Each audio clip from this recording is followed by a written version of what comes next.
You are a slave, Neo. Like everyone else, you were born into bondage. Born into a prison that you cannot smell or taste or touch. A prison for your mind.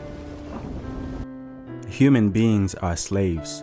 They are not born as slaves, but if you look around the world and if you're honest with yourself, you'll see that human beings are in chains everywhere you look. Their chains aren't divisible. Of course, because while the human condition is slavery, it is covert slavery, as opposed to overt slavery, like the type experienced by black people in America until relatively recently, which was legalized by the government. I think slavery is the abomination of all abominations. It is the most horrible crime that could ever be committed against any being. And I stand against that in all of its forms, and you should be an abolitionist too if you consider yourself a good and moral person. So there is a truth regarding the human condition. The human condition is slavery. People generally have an idea that something is incredibly wrong in our world, and this is what it is. There is violence, there is coercion, there is duress, and putting all of those things together, that equals slavery in a particular form. The form that it exists in right now, currently, is not what I call ball, chain, and shackle slavery. It is not chattel slavery. Chattel slavery, unfortunately, is still practiced in some areas of the world, obviously has been practiced in our past. Huge abomination, unbelievably immoral, should never, ever be tolerated. This is not the current form that slavery is taking to a large extent in our world. This is the form that it is taking. The human condition is covert slavery, not overt ball, chain, and shackle, chattel slavery. It is a form of covert or hidden slavery that works through the mind. We are conditioned to believe false axiomatic premises and belief systems that then become an enslavement process. And that is where we find ourselves right now, in a prison of the mind, which is the worst form of slavery in many ways because it is the most difficult to see and it is the most difficult to conquer. But that is the human condition.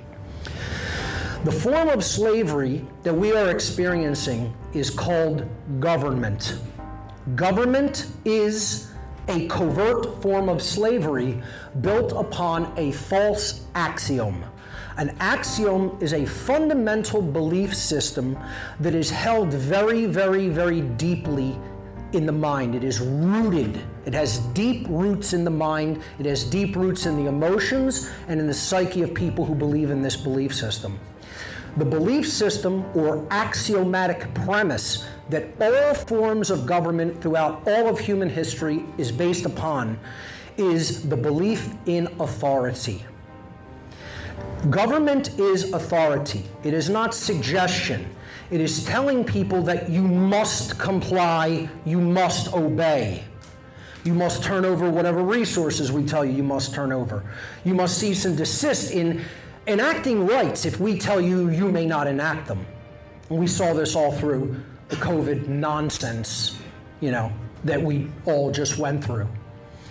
The very idea of human authority is an illusion. It's an illusion and a delusion.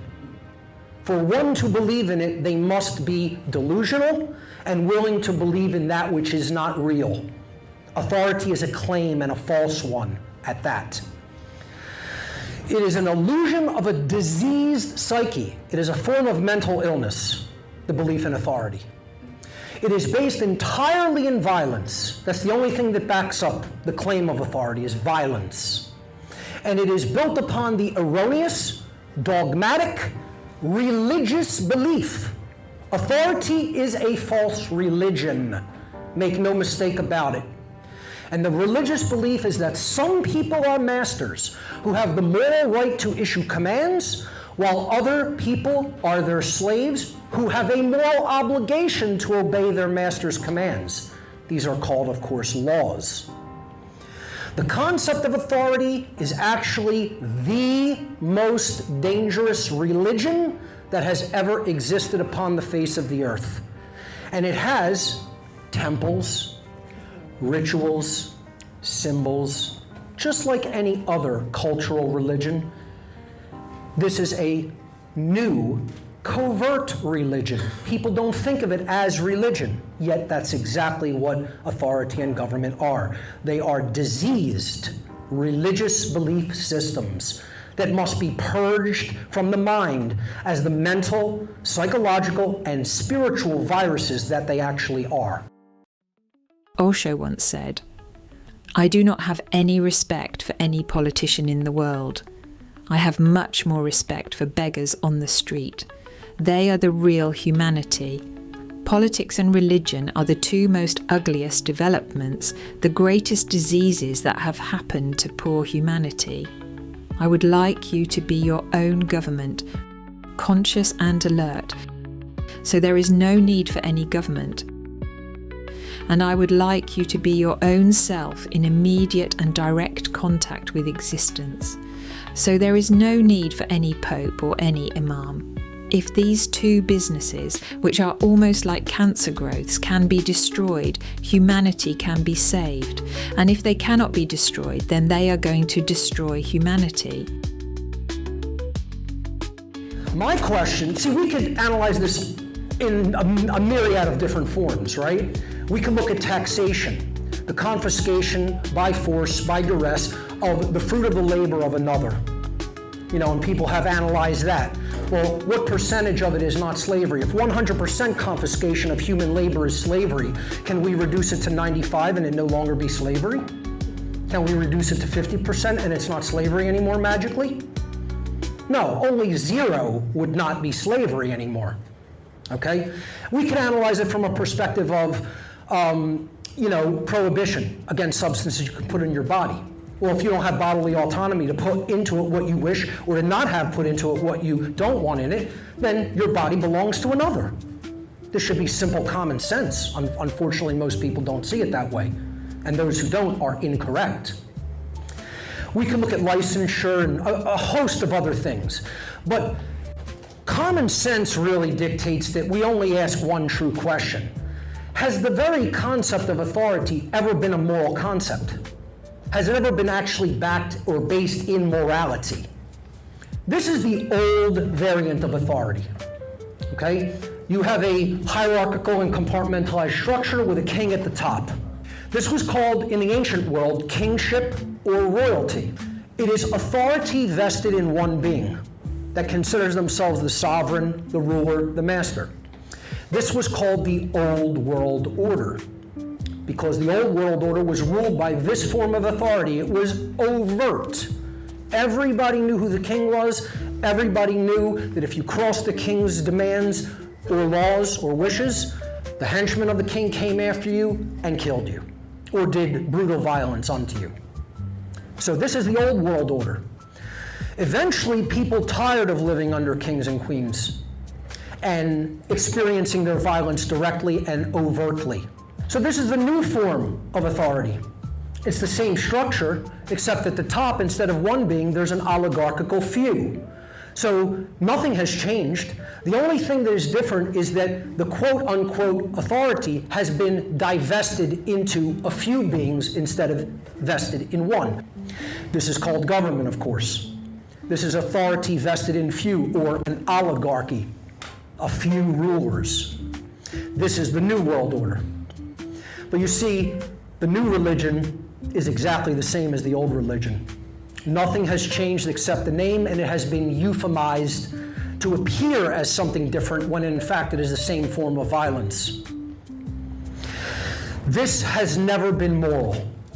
This has always been based in violence, coercion, and duress, and has always been an immoral structure to believe in, to participate in, to enact.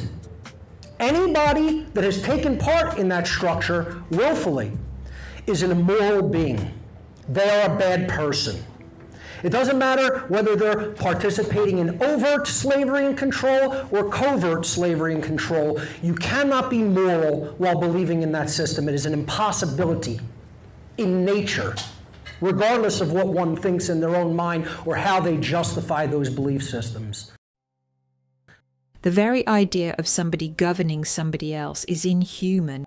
Government is a game, the ugliest and dirtiest game in the world. But there are people in the lowest state of consciousness who enjoy it. These are the politicians. The only joy of a politician is to govern, to be in power and to enslave people. The greatest desire of all those who have reached to the peaks of consciousness has been the dream that one day we can get rid of all governments. That day will be the greatest in the whole history, past, present, and future of man, because getting rid of all governments will mean destroying the ugliest game, the game the politicians have been playing for centuries. They have made man just a chess piece, and they have created so much fear. Fear that without government there will be anarchy, disorder, chaos, and everything will be destroyed. And the strangest thing is that we go on believing this nonsense. Just look at the past 5,000 years. Can you conceive that if there was no government at all in the world, things would have been worse? In what way? In 3,000 years, 5,000 wars have been fought. Do you think more would have been possible without government? That more chaos was possible, more crime was possible? What have these governments done? They have not done anything for the people except exploit them, exploit their fear, and set them against each other. The only way out of this slavery, which is the human condition, is to wake up and stop complying with fake laws which are meant to enslave you. I'm really imploring the people and all the peoples around the world, for God's sake, stop giving your democratically elected governments the benefit of the doubt. They are not deserving of that. They are not. Stop rationalizing whatever your government is doing. Stop rationalizing and come up with some good intentions. They have no good intentions. Never.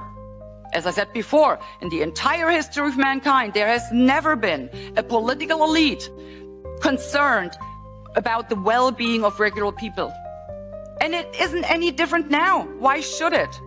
Stop giving them the benefit of the doubt. Because I can tell you, you cannot comply your way out of a tyranny. It is impossible. Trying to do so, you will only feed a gigantic alligator in the hopes of being eaten last. But guess what? Your turn will come, and then you will be the one swallowed up. I also have to ask the people, end your silence. Speak up. For God's sake, stop complying. Start rebelling. They're out to get you if you do not resist. Most people who say that they want freedom incorrectly believe that the solution to defeating slavery and creating freedom lies in creating something new. There's nothing new under the sun. The solution is not to create something new. The solution is to stop being complicit with evil, to stop doing things that are not moral for a reward, to stop being complicit with anything the control system tells us we must do. The solution lies in taking all of our power back, and that is done through one word, and this is known in the occult tradition of Freemasonry, which I have extensively studied, as the lost word. Maybe you've heard of the lost word, but most people on this planet do not know what it is. The lost word is a simple word. It's not some symbol, it's not a book, it's not some statue buried in Alexandria, Egypt, okay? The lost word is no. And most people will not say it to evil. And that is why the condition of slavery persists. Humanity has to be freed from the chains of politicians and their presence. Going around the world from one nation to another, I have seen that every nation has been turned into a concentration camp by the politicians. Humanity is a victim of power seekers, of those mad people whose only ambition in life is their ego. The whole thing is nothing but an ego game. If we can live without politicians, and they are not needed at all, we can live without the boundaries of nations. Humanity is one. We can live as one world. Of course, functional management will be needed, but governments are not needed. And by functional management, I mean things like the management of post offices and railways. You don't even know who is in charge of your post offices. There is no need. He is a functional servant. The politicians are continuously wasting the people's time for their own interests. The parliaments of the world are doing nothing. They are gossiping clubs with great fanfare. The presidents and prime ministers have nothing to do but inaugurate stupid things, bridges and roads. This kind of thing can be done by anybody. I am an anarchist. I want to see humanity without being governed by anybody, because each government basically means slavery. Education should be such that each person is capable of being responsible for his own actions, responsible for order, responsible for others with whom he lives. There is no need for any government. People believe we need to create something new, such as new systems of organization, new currencies, new technology, etc., on and on and on. New food growing techniques. These things are wonderful. I'm not here to put them down and say don't do any of that ever. But they're not the solution in and of themselves. These things will always be doomed to fail if we put them first. Because something else has to be put first. Namely, truth. Sorry to burst people's bubbles, but while I support and believe in these things and think that they should be worked toward, they're not the solution long term. Because all of the immoral people who believe in and support government and their agents, their henchmen, their violent thugs, will just come in and eradicate this stuff. They will not allow it to exist as long as the belief in authority exists. You have to eradicate the belief in authority, which is the belief in slavery. You have to be an abolitionist and get other people to become abolitionists first, because that is deeply understanding moral principles, and that's what has to be put first. We have to understand that anarchy is the only moral philosophical position to take. No political position is moral. There is no such thing as a moral political position. Only the absence of rulership is the moral position. And again, believe whatever you want, what I said is still true. That is a fact of the matter in nature. The word anarchy is, we've been told anarchy is chaos, because that's how social engineering works, that's how mind control works. You repeat something and repeat it, you could keep repeating the incorrect definition to the slave class. Keep telling them black is white, up is down, good is evil, day is night, light is dark, and eventually they'll believe it because they've heard it so many goddamn times. That's how mind control works. Repetition is the greatest form of mind control in any media. Anarchy is derived from the Greek prefix an, meaning without or the absence of, and the Greek noun archos, archon, which means master or ruler over another being. It does not mean master in the connotation that it's a very learned person who has really mastered their art. No, it means I own you. That form of master. That's what archon means in Greek. The master of a slave. Okay? Anarchy does not mean without rules. There are always going to be rules because there's always going to be natural law. It's inherent to the universe. It's inherent to creation. Anarchy literally means without rulers and without masters. So if you did a word association game with people and you said, first word that comes to your mind, without rulers, without a master, people are going to say, that's a free person. A free being doesn't have rulers, a free being doesn't have masters. But you then say, give me the word association, anarchy. They'll say chaos, lawlessness. You know, imagine. That's the occult world. They can convince people that the very definition of a word is the exact opposite of its true meaning. No rulers and no masters equals true freedom. You can call it whatever you want. If you're not comfortable with the word anarchist, if you're not comfortable with even the word voluntarist, and you don't want to explain that one, I go with the term abolitionist. I'm an abolitionist, and it's the only moral position that there is. There is no other moral position except the abolition of authority and government, because they are all built upon violence, coercion, and duress, and that is ultimately slavery. The only solution is a spiritual solution. There will never be a political solution to this problem. There will never be a financial solution to this problem. There will never even be a technological solution to this problem. I'm an advocate for technology. I know how to use technology, but that's not going to be the solution. There's a technological component to the solution, which I'm going to touch on in a moment.